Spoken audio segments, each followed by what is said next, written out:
What up, Bucs fans, NFL fans, and betting fans? Welcome to week 14 of Pewter Picks and Props, brought to you by PewterReport.com and Underdog Fantasy. I'm your host, Matt Matera. Let's get right into our Underdog Fantasy player props for Bucs vs. Falcons, which is a huge game coming up this week.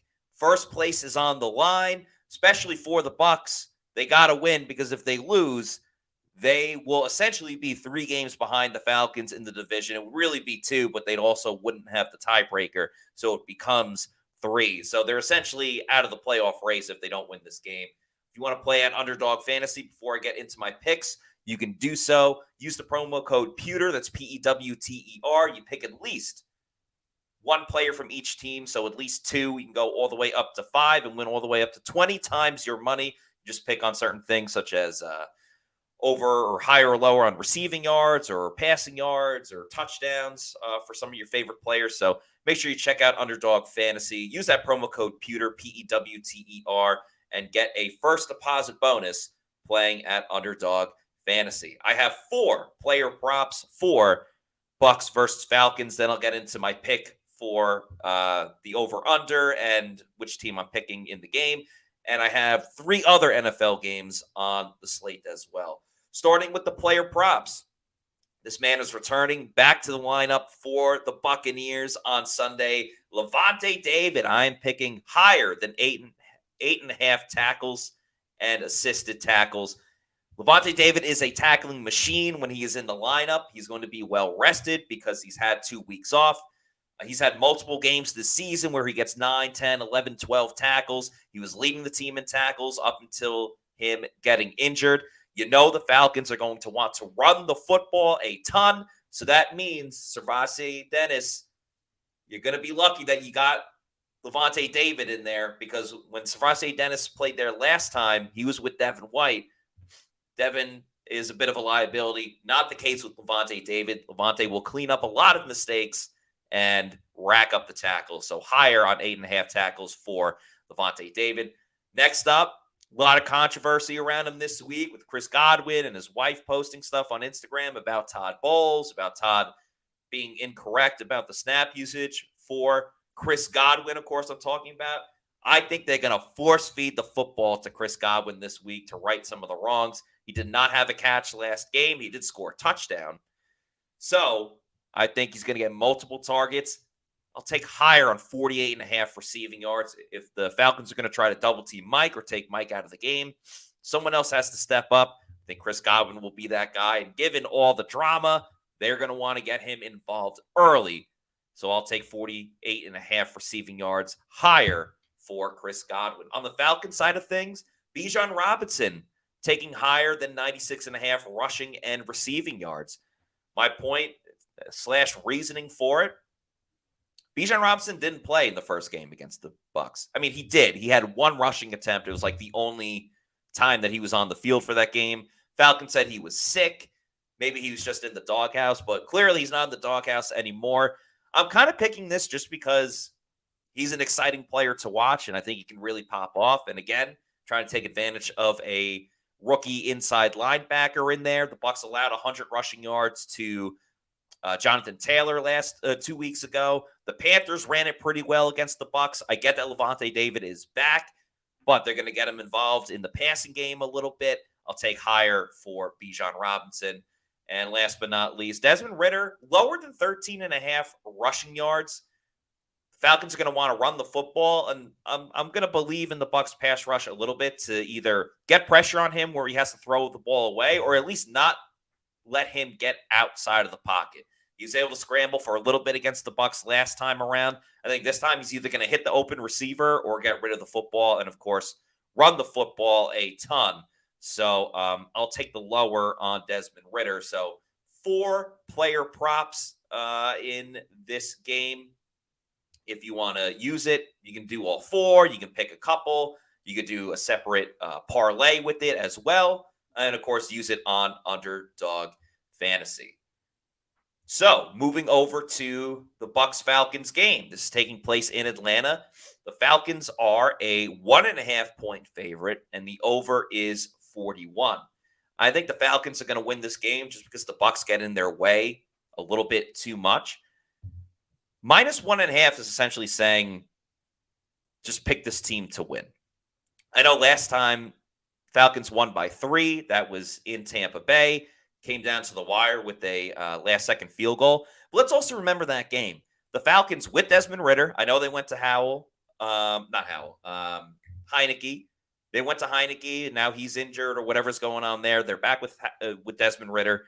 Ridder was the quarterback for the last time these two teams played, and they were able to move the ball a ton, and that was with a much healthier Buccaneers team. Vita Vea may not play in this game. So, the only reason why they only scored 16 points was because Desmond Ridder kept fumbling it in the red zone. I think there's a very, very small chance they're going to turn the ball over 3 times in the red zone once again. So the Falcons can move the ball at will against the Buccaneers. And for the Bucs side, I think they've actually gotten better on offense. I know there's still a number of issues. The whole Chris Godwin situation, which we've talked about a ton, isn't the best. But when Mike Evans is putting up over 100 yards and multiple touchdowns per game, you don't need Chris Godwin as much. I think it's going to be a bounce-back game for Rachaad White as well in the receiving game, so I'll probably pick him to do an anytime touchdown. Maybe Mike Evans as well, because Mike just scores every single week now. Those will probably be my anytime touchdowns. Maybe sprinkle a little bit. If you want to do a crazy parlay, throw in Evans, Godwin, and Rachaad White to score. So I really like the over in this game. I don't think the Bucs will be able to stop the Falcons that much. And with the Bucs' improved offense, I see the Falcons winning like 27 or 28-21.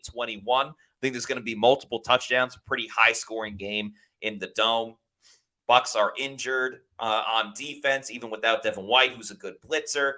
I really like the over of 41, especially as the Bucs' offense improves and the Falcons' offense will be able to take advantage of the Bucs' defense and their lack of pass rush and the way that they've struggled in the run-stopping game as well. So that's my pick for Falcons and Bucs. Falcons -1.5, the over of 41. I got 3 other NFL picks this week. Let's stay in the NFC South with another divisional matchup. The Saints hosting the Carolina Panthers. Carolina covered against the Bucs last week. I don't think that'll be the case this time around. I don't care if Jameis Winston is the starting quarterback. This game's in the Dome. Weather will not affect the outcome of this game. Saints with Jameis. Will Jameis throw an interception? Yeah, probably, most likely. But the Panthers' offense is terrible. They cannot throw the ball down the field. So if they're going to score, it's going to take quite a while. Jameis can still put up points for the Saints. And so I'm really surprised that this isn't even a touchdown. It's only a 5-point difference. Really like the Saints in that game. Texans -3.5 against the New York Jets. The Jets absolutely suck. They're going back to Zach Wilson. He's a terrible quarterback, but he's the best quarterback that they have in a group of horrible, awful, terrible quarterbacks. The Jets, it'll be surprising if they get more than 15 points in this game. I know the Jets defense is fantastic, but the longer the season goes on, the more miserable the Jets offense is. The whole team is going to quit on each other and start pointing fingers. CJ Stroud is extremely fun to watch as a quarterback. Texans -3.5 on the road against the Jets. I don't see how the Jets score any points. Their offense is terrible. My lock of the week, I'm going Raiders +3. They're home against the Minnesota Vikings. Cinderella's kind of turned back into a pumpkin when it comes to Josh Dobbs and that Vikings offense and just that team in general. The Raiders in a bit of an odd situation, but O'Connell, I think if you just keep throwing the football to Devontae Adams, good things will happen. I'm actually going to make the Saints my lock of the week, -5. Saints -5 is my lock of the week against the Panthers. Also got Texans -3.5. Raiders +3. I like them at home. I think the Vikings, that ship has sailed with what they were able to do. So those are my 3 NFL picks. You saw my player props for Underdog Fantasy for Bucs vs. Falcons. One more time, Levante David higher, Chris Godwin higher, Bijan Robinson also higher, Desmond Ridder lower. And I got the Falcons -1.5 and the over of 41. That's going to do it for me on today's show. If you're not already doing so, please follow us on our social media at Pewter Report. It's at Pewter Report on Facebook, Threads, Instagram, and X, of course. And then our YouTube channel is Pewter Report TV. If you want to follow me on my social media, you can see it in the corner. It's at Matty_Matera. And on Instagram, just take out the 4. It's at Matty_Matera. Appreciate all of you for taking your time to watch this show.